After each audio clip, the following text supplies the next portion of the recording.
पहली बार शुरू किया था, इन सभी की दिक्कत आई थी या नहीं आई थी? रात की नींद कहते हैं ना हम, वो चैन की नींद जो होती है ऑन रोड आ गई। संडे मेरे को एकदम से बोला कि आज रात को तुम्हें पुणे निकलना है अपने फ्रेंड। जैसे शादी की जोड़ियाँ ऊपर से बन के आती है, लेकिन बिजनेस की जोड़ियाँ जो होती है वो विजन से, मेहनत से और त्याग से बनती है।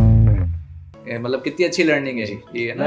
बार बार स्विचिंग करने से इंक्रीमेंट होता है, अभी ऐसा चल रहा है। तो ये तो सर, मैं एक क्वेश्चन आया मेरे दिमाग में कि लाइक वो तो बच्चे थे जो आपने भी नॉलेज दी है, आपने भी ऐसा शुरू करा है, तो आपकी बेसिक नॉलेज जो हुई थी, जैसे अपने कोई सिखाता है या कोई पढ़ाता है कि ऐसा ऐसा ऐसा करना, क्योंकि आपकी कंपनी का जो ग्राफ है वो 5 साल में इतना ऊपर गया है, तो या तो आदमी धीरे धीरे करके सीखता है, एक होता है कि सीखा सिखाया है, जस्ट वो इम्प्लीमेंट कर देता है, तो ये मुझे लग रहा है कि तभी ऊपर जाता है। तो आपकी नर्सरिंग या आपकी मेंटरशिप किसने की थी, या फिर आपने कैसे सीखा है?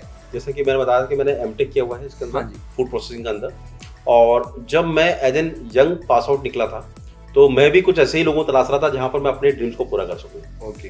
एंड फॉर्चुनेटली कोटा में रहते हुए मुझे एक ऐसी फर्म मिली जहाँ के ऑनर जो थे उन्होंने मुझ पर विश्वास किया, और उन्होंने ये देखा कि उनकी ड्रीम्स को पूरा करने के लिए मेरे ड्रीम्स में मर्ज करने के लिए रेडी हूँ।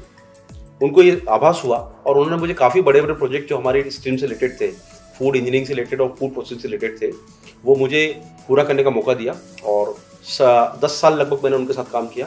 तो जैसा आपने बताया ना, स्टेबिलिटी बहुत इंपॉर्टेंट है।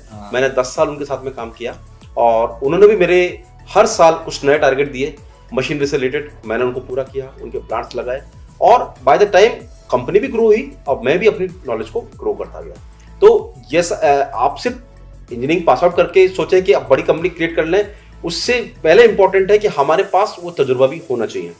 तो फॉर्चुनेटली हम दोनों के अंदर, मेरे पास एक्सपीरियंस था और इसके पास समय था, अपना जो डेडिकेशन था, तो ये दोनों चीज मिलकर के हम लोग इस जो हमारा वृक्ष है इसको बड़ा कर पाए।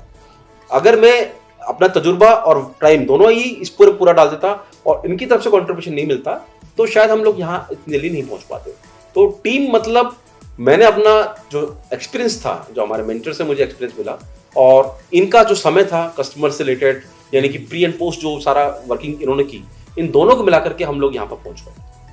तो एक दूसरे को कॉम्प्लीमेंट करना बहुत जरूरी है अपनी अपनी स्किल्स के साथ।